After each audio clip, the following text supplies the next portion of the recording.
As an expansionist empire, it really didn't surprise Jason that the most prestigious Imperial Officer Training Academy on Shill had not one, but multiple auditoriums across its campus, or that it had campuses, plural. Because, of course, the premier training facility of a galactic superpower has more in common with a small city than anything else, he thought, as he stood impatiently backstage. It had certainly made for a hell of a sight on the shuttle ride over.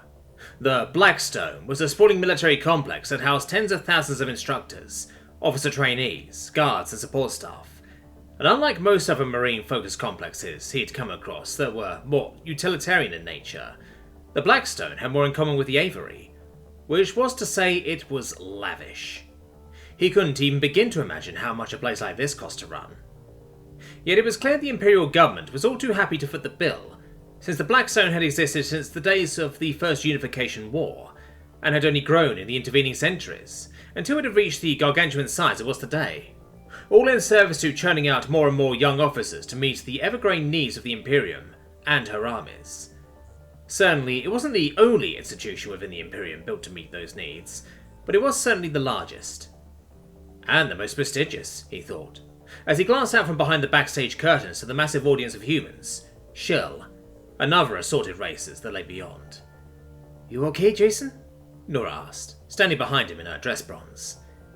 He just nodded, mentally keeping track of the draining voice of the general on stage, as he waited for his cue to walk out. As he did, his eyes continued to roam over the humans who sat in pride of place amongst the frontmost rows. Nearly 100 members of the Terran First are present as future students of the Academy, an insane number given that the regiment itself only had 4,000 members to begin with. 4,000 green members of that, because he knew for a fact that none of the ex-tankers were present. What had become of them, he had no idea. Apparently during the fighting they just vanished, sans tanks. Nearly 2 months after his flight from the planet, and that mystery seemed no closer to being solved. Some had suggested they fled during the fighting, while others proposed that the Alliance had brought to bear some kind of brand new weapon system that erased fabric and flesh. Jason didn't know. He just hoped that, wherever they were okay. Dear God, he thought, do I actually care about those assholes?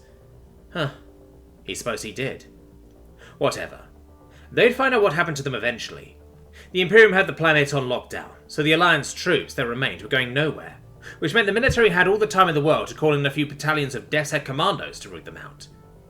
A few members of which he'd had the privilege of meeting before the Terran First had been flown out, and he did not envy those shark girls one bit. In contrast to just about every other Shilvanti he met, the commando captain he'd spoken to had seemed positively giddy at the prospect of hunting her professional equivalents for a planet-sized cave complex filled with equally deadly fauna. He resisted the urge to shudder as he remembered the grin that had stolen over the woman's face when he mentioned that the group that ambushed him had been sporting active camouflage and how they'd managed to escape by turning the gator sharks on them. He momentarily wondered if Phyrexia would be amongst that number. The steady recruit would have had ample time to complete her vocational training in the time since he'd last seen her. She'd be even more of a badass by now. He couldn't deny that the thought made him a little bitter. Not that Phyrexia would be a badass. He'd stringently deny it if anyone asked if he had a bad girl fetish, but that she'd been fully trained while he was still, well, he didn't know what he was, and neither did the clerical officer who looked over his file. Though it did make him feel a little better that she seemed as disgusted as he was at the situation he was in, not just because it was unfair to him, but because it was dangerous to just about anyone who might serve under him. He didn't know whether it was the note she put in his file, in bright red ink, that had landed him here, but he was thankful for it. It had certainly helped that she'd been muttering rather unkind things about nobles and their games as she'd done it. Of course, none of that professionalism had been on display when his new standing orders had finally filtered down. No. He got the feeling that from the perspective of the Shilvanti captain that had shown up at his apartment, he was just supposed to be happy that the oversight was finally being corrected. Admittedly, from her perspective, it was being corrected in a big way. An invitation to Blackstone was not a small thing. Big as the place was, prospective officers were sent here from all across the Imperium, and competition for a spot was tough. Which is why he couldn't see the presence of so many faces from the Terran First without some suspicion. Him, sure. He was self-aware enough that he was kind of a big deal in certain circles. As the hero of Gurathu, he'd been a recruiting officer's wet dream. Human, Male, reasonably attractive, the military had chosen to capitalize on his story because of what he was as much as for what he'd done. So yeah, he was a known quantity. Having him attend Blackstone as a reward for his most recent heroics made sense. He was also consulted enough to think he might have been smart enough to make it on his own merit.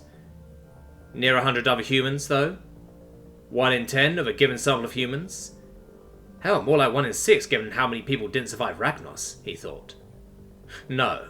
That spoke of politics on a wider scale than just the Imperial brass performing the PR equivalent of kissing babies, or handing out participation trophies.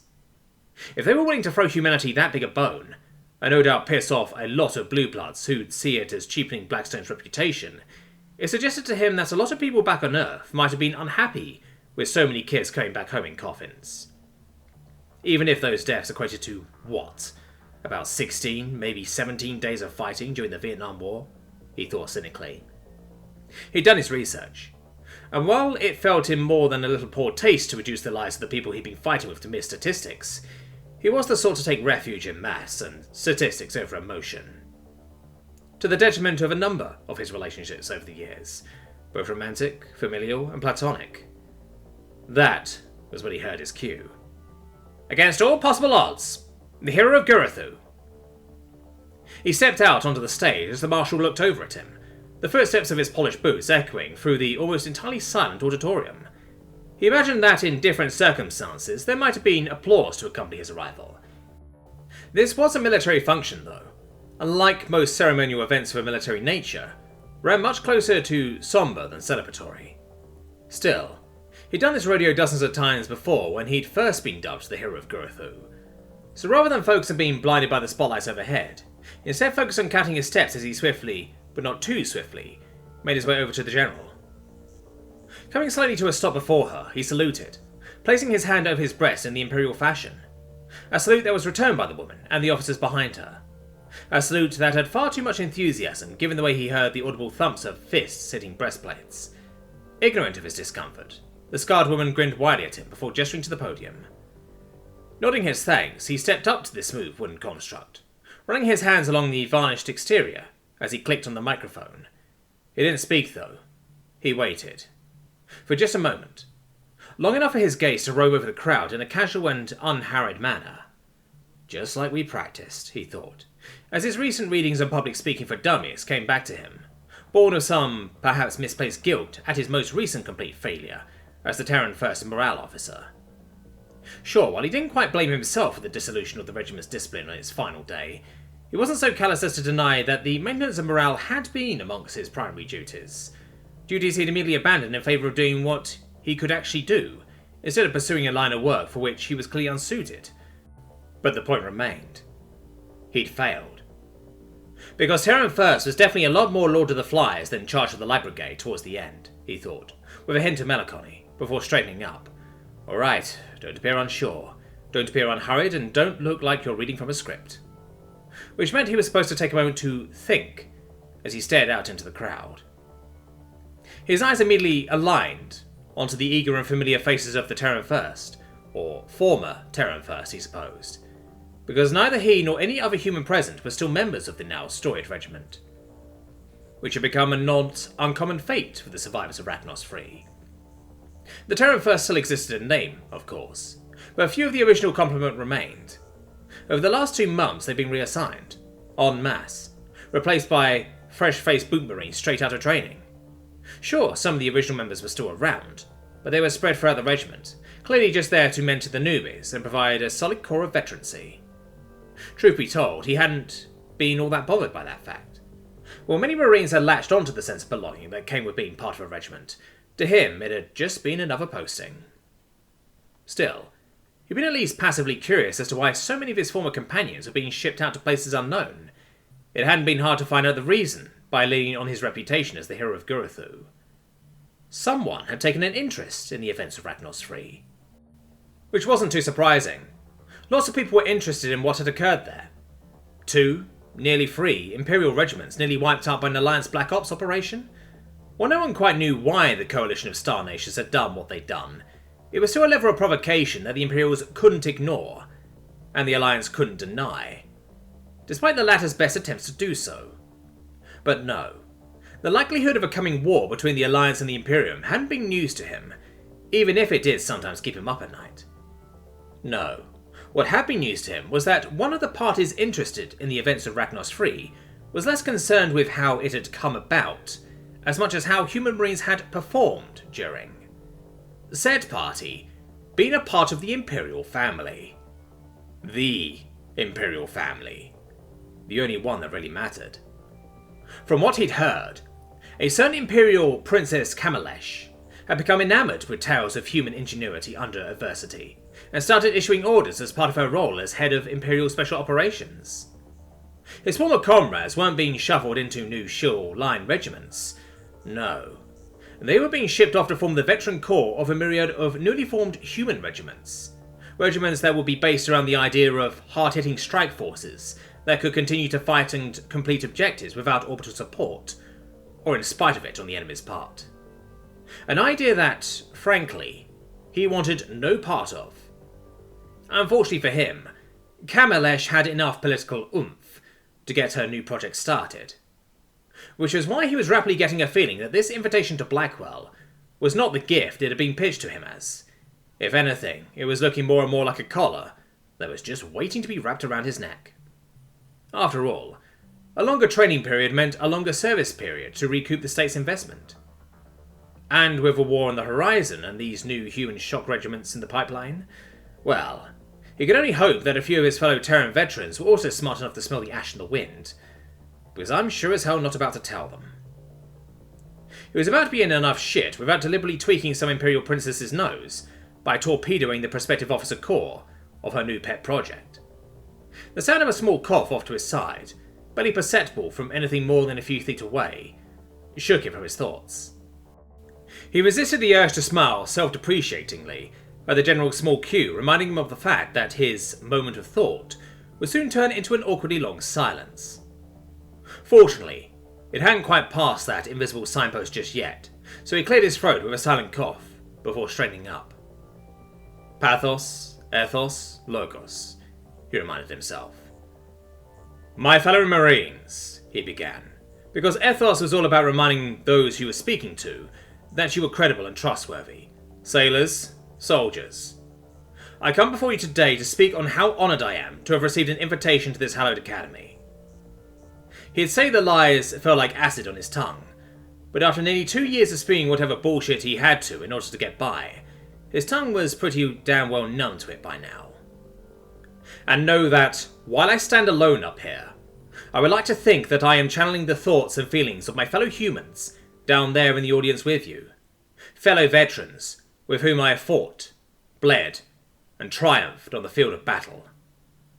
More importantly, I'm reminding all you scrubs that unlike most of you, we actually fought to get where we are today, he thought.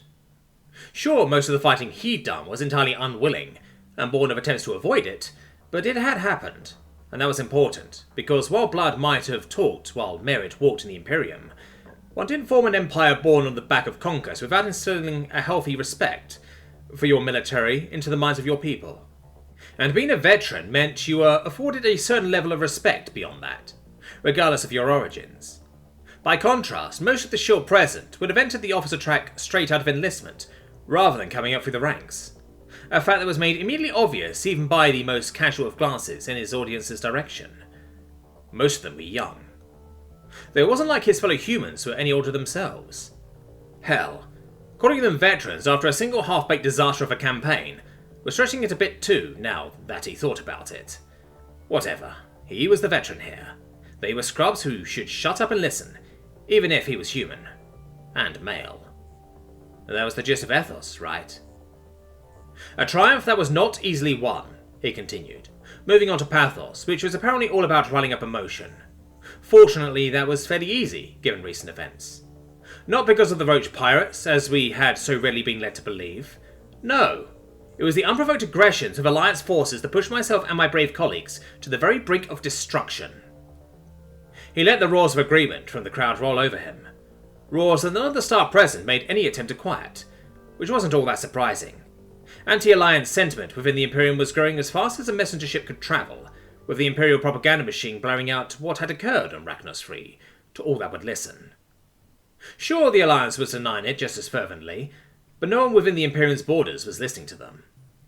Likely helped by the fact that the Alliance had never been well loved by the people of the Imperium.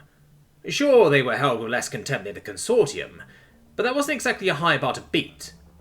While the people of the Consortium were seen as untrustworthy slavers, those of the Alliance were seen as two-faced bureaucrats, ones with an unearned superiority complex. Pacifists who cried out for peace while arming every thug, pirate or merc in the universe who might have an axe to grind for the Imperium. Which, given said superpower's usual behaviour, amounted to quite a few axes indeed. Hence why Jason was entirely certain that he wasn't mistaken when he detected a certain level of schadenfreude with them being caught with their hand in the proverbial cookie jar. A cookie jar filled with war crimes. Fortunately for us all, it was through grit, daring, and innovation that my peers and I were able to turn the tide. In doing so, we turned a cowardly ambush intended to leave no survivors, and our great Imperium blind to the threat of the Alliance, into a trap of our own. Even now, those who thought to destroy us lay alone and isolated on the planet with which they thought to make our tomb. As I speak, battalions of the Imperium's finest descend upon them, bringing forth fire and ruin as they burn the invaders from our lands. He paused. Make no mistake, none shall escape. And before the battle is through, all their secrets shall be wrung from their deceitful throats, and we shall have the name of our true enemies. He resisted the urge to frown as he reached the end of the paragraph, and the crowd started chanting, "Cave man! Cave man! Cave man!" How he hated the latest nickname he'd been saddled with. He knew the shield didn't mean anything by it. To them, it was little different from calling someone something like Wonder Woman or Batman. And his fellow humans in the Terran First found it hilarious. The traitors. He also hated the way the staff nearest him were giving him acknowledging nods, rather than forcing the crowds back into obedient silence. Hell, while he was on the subject, he hated the speech he'd just made too. It was all a little too fire and brimstone for his taste. Because while he'd written the broad strokes, it was the Imperial Propaganda Office that had then punched it up. And they apparently laughed at the kind of campy, patriotic jingoism that made him want to roll his eyes. Unfortunately, there was a grand total of nothing he could do about any of it beyond standing in flattered silence and waiting for the chanting to stop, which took a while.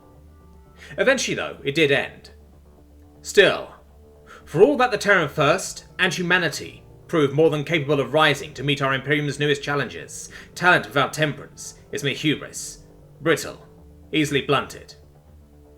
He could think of a few sure that the last line could apply to, sans the talent. Still, happy with the hushed response he was getting, he decided it was time to move on. Logos, he thought. Making your audience see the logic in what you're saying. A curt gesture to the Master Sergeant had her bringing forth a box that was held with far too much reverence for what he knew contained little more than a slip of paper. Fortunately for myself and my fellow Marines, he said, as he reached inside to withdraw a gold-embroidered letter from the box rather than the comparatively plain invitation from the Marshal's office it was supposed to contain. It actually took him a few moments for his brain to catch up to exactly what he was holding, his rehearsed response totally derailed by the unexpected swap. He barely registered it, as just about every show in attendance leapt to their feet to stand at attention, a feat followed barely a second later by the humans in the crowd. Most of his attention was on the surprisingly subdued purple wax seal stuck to the bottom of the sheet he was holding. Not that the seal was really needed to see it, to know from whom this letter had originated. Even an outsider like him knew that only one family within the Imperium was allowed to use this particular pattern of gold embroidery in their official correspondences. The Imperial family. The Imperial family. Well, shit. Someone's pulled a fast one on me, he thought, as a small bead of sweat formed at the back of his neck, as he realised what he was holding. Suddenly, the look of subdued awe that the Sergeant of Arms had been wearing all evening made a lot more sense. As part of my role as head of Imperial Special Operations, he began to read, it is the decision of Her Majesty Princess Kamalesh that no less than 100 women and men from the recently triumphant Terran First Regiment are to be given the opportunity to partake of higher learning at the Venerable Blackstone Institute. These 100 officer candidates are to be decided by willingness to partake, aptitude for leadership training, peer review, a panel of officers, and the High Marshal of the Blackstone herself. He didn't miss the way the humans in the audience seemed to grow in height as he spoke, their Shorvanti peers looking on in envy. Sure, the average human didn't venerate the Emperors quite like the Shield did, but they weren't ignorant to how important they were either, as evidenced by the wave of hushed awe that ran through the room as he continued. As a princess, a sailor, and a commander, I have over the course of my life been privileged to witness many examples of heroism in the face of adversity. It was said by Hellfest I that the Imperium was built upon both the corpses of her patriots and foes, a saying I find no less true today than it was back during the First Unification War. He paused. Colonel Clef embodied those words to her dying breath. Using the time bought for her by the noble sacrifice of her two sister regiments, Colonel Clef chose not to flee before what no doubt seemed like an impossible battle. Instead, she held true to the Imperial spirit, defiance in the face of a cold, unfeeling universe. Jason resisted the urge to roll his eyes as he continued. He respected Clef, he really did, but he would never agree with her final decision to go down swinging rather than seek out possible alternatives to a frankly hopeless situation. Yet it is not the deeply departed Colonel's valiant adherence to the Imperial spirit that I am here to congratulate today. After all, such an act is only to be expected of an officer of the Imperium, its sublime beauty akin to that of a sunset or a rainbow, deserving of admiration, yet ultimately commonplace. The Imperium is a nation of heroes, heroes that die every day to maintain her. Now he resisted the urge to gnash his teeth at the dismissal of the letter's tone, even if he agreed with the sentiment being put forth. Clef's death was nothing special. Just like so many others that had died on Ragnos 3, she was just another body on the massive pyre that was the Imperium. More fuel for a massive entity that, by sheer virtue of its size, was incapable of reciprocating that devotion, if it was so inclined. Which is why it was not Colonel Clef's first or last actions in the face of disaster that drew my attention to her. No, it was her decisions in between. Decisions made at the behest of a man well known to you all, Jason Linford, the hero of Gurathu and champion of the Terran First. Jason felt a wave of self-loathing run through him as cheers rang out from the crowd. Originally he'd wanted his plan to message the fleet in orbit to have been entirely Clef's idea. Friska had vetoed that out of hand. Too uncharacteristic, she stated. Clef was cunning enough when it came to combat, as evidenced by her underwater assault plan, but anyone who'd ever spent 5 minutes with her would know she was no diplomat. And his plan to signal the ships in orbit had relied upon Maybell coming forward and informing him of the shuttle's presence. More to the point, it was well known by the regiment that he'd be the one negotiating with them. So no, it couldn't heap all the praise and adoration onto Clef while he slunk back into the shadows, merely a pawn in his commanding officer's game. Instead, he was the grand architect of the harebrained scheme, being praised for actions that had been far more a result of enlightened self-interest than genuine patriotism or heroic inclinations. He was the one who negotiated with the natives of Ragnos 3, winning enough of their trust that they chose to reveal unto him that they had safeguarded an Imperial shuttle from the roach invaders when the world first fell into their slimy clutches. Another lie, one required to make the Orpheans look good and buy Maybell's cooperation. He didn't know what exactly they'd be receiving in return for their aid, but according to the few officers he'd spoken to on the matter, it likely wouldn't be small. He was the one who put forth the plan to signal the fleet in orbit using that ship, both warning the Imperium of the Alliance's subterfuge and saving his allies on the surface by conveying precise targeting coordinates to the fleet's guns. All of this completed mere hours after escaping an ambush beneath the planet's surface, one in which he was wounded gravely. He frowned. Wasn't that a bit of an overstatement? He'd been shot in the arm. Then again, they were rather large harpoons, he thought. He shook his head. That didn't matter. None of this did. It was just theatre. Perhaps if he thought any of this praise were genuine, he might have been blushing at it all. As it was, though, he felt little more than uncomfortable at the uninhibited gushing he was receiving from the pen of a member of the Imperial family. Such tenacity, in the face of otherwise impossible odds. Those were my thoughts as I read through the after-action reports. I must admit, my curiosity was piqued, which in turn led me to reading through yet another note in the Champion's file, of the events of Gurathu and his heroics there, which read much the same. In a situation where any other Imperial would choose to go down swinging with pride, this human had sought out an unlikely means to attain victory. And again, as I read deeper, I found that even as a trainee on his final live fire exercise, this Jason Linford had managed to turn what was thought to be an impossible situation around. He heard some small muttering in the crowd at that, hushed whispers that he couldn't quite make out. I had to ask myself, what motivates this human to go to such lengths, to see victory in a situation where others see only defeat? Well, after a time searching, I found my answer. From the great human general, George Patton. The object of war is not to die for your country, but to make the other bastard die for his. I must admit I chuckled at those words. While lacking the eloquence of our own great first empress, I couldn't help but find a crude beauty in them, in the purity of purpose. This time it really was suffice for him to not roll his eyes at the alien princess's condescension, even as she tried to be complimentary, which was a perfect encapsulation of Imperial Earth relations as a whole, really. The purity of purpose that will be needed in the days to come. I need it, the Imperium needs it, now more than ever. He fought a frown. A storm is coming, ladies and gentlemen.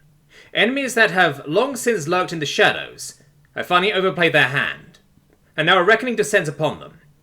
Not yet, but soon. So take this time. Enjoy your reward and the prestige that accompanies it. You have earned it. But do not dally or rest easy on your laurels. Learn all you can. Sharpen your claws. Hone your wits. They will be needed in the days to come. Jason couldn't help the small shiver that ran up his spine at those words. Where before he had felt some small vindication in the knowledge that the Alliance would suffer for all those people it had killed, now he could only think of what that would mean.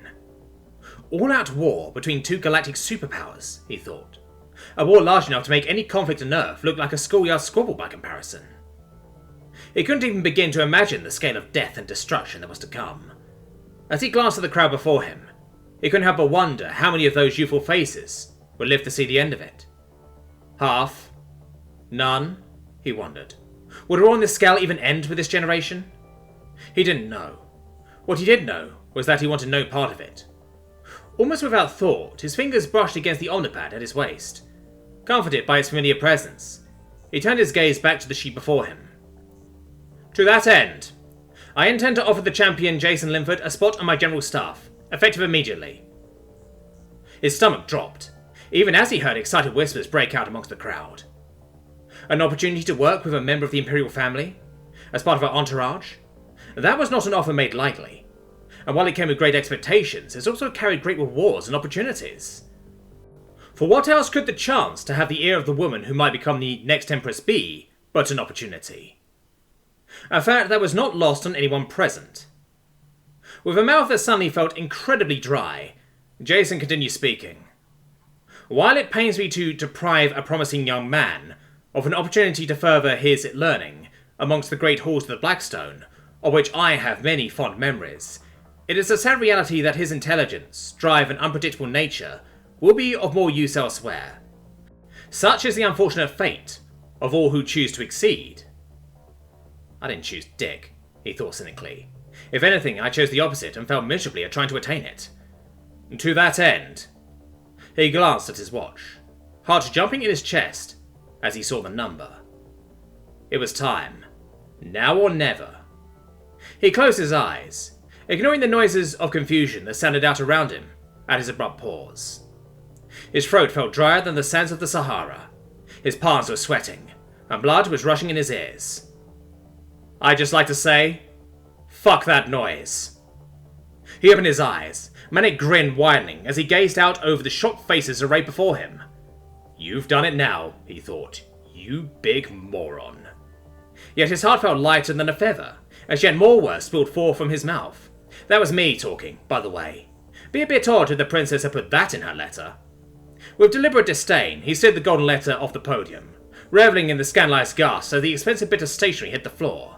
Which is why, for the sake of clarity, I'll repeat myself. Fuck that noise. Part of him had been expecting yelling at this point in proceedings, but all he was greeted with was stony silence. Which was a pleasant surprise, really. It would have been annoying to have to shout over people. After all, he had a lot he wanted to say. I'm not a rabble-rouser. I'm not a political animal, he started. I'm not an activist. I was just a guy who was willing to roll with the punches, keep my head down, and get on with the job. He stared down at them. But you made that impossible. I've been badgered, belittled, discriminated against, underestimated, overestimated, assaulted, lied to, cheated, and just generally been screwed at every possible opportunity. Sometimes metaphorically, often literally. The crowd was deadly silent. But you know what? I could forgive that. Really, all of it. I mean, it's the military after all. Having the government fuck you is pretty much a universal expectation in any branch of service. As he spoke, he carefully pulled off his medals, placing each down upon the podium with an audible cluck. No. I could forgive it all if you all weren't so damn incompetent. Propel forward through the cosmos through sheer fucking inertia. Because at every possible opportunity, I've had the cracks in the vaunted Imperium shoved in my face. Do well in the training exercise? Get sent off to a frozen ice ball in the ass end of nowhere by a spoiled rich girl. Try and keep a low profile and said frozen ice ball, then you get kidnapped by another spoiled rich girl who also happens to be a slaver on the side. Somehow managing to survive that. Get sent to another planet with shitty equipment, next to no training, and a rather horrific lack of recon. He slumped, finally letting the weight of everything that had happened wash over him. So no, I'm done. I'm backing out now before I get dropped into a newer, bigger dumpster fire. He looked up, letting his gaze roam over the faces of his fellow humans. So, my fellow officer candidates, you want my advice? You want to know how I got all these medals? How I managed to do all the things I did? The answer is simple. He leaned towards the microphone. Always assume that the system is out to fuck you in some way.